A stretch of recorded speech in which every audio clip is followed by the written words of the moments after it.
Hi, my name is Chelsea Mendoza, and today I will be presenting preliminary results on how modified arsenic field test kits provide rapid and accurate readings in harvested rainwater.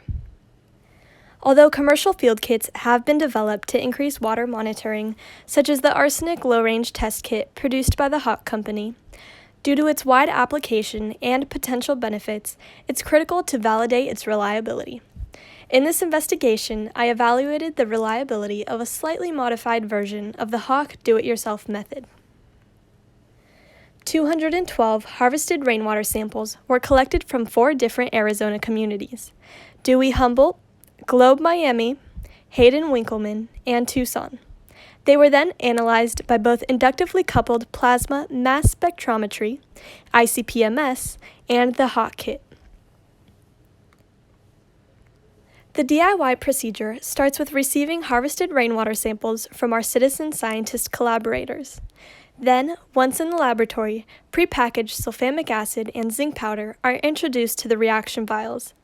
In the presence of arsenic, this reaction produces arsen gas, which bubbles up through the solution and interacts with an inserted paper test strip. An embedded mercuric bromide color-changing pad will change color in the presence of this gas. The color on the test strip is then compared to a color chart to reveal the arsenic concentration range in parts per billion.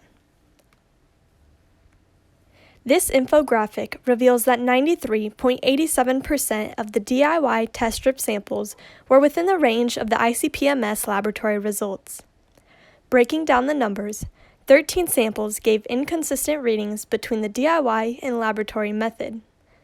199 samples, however, gave consistent readings, and this was out of 212 total samples compared.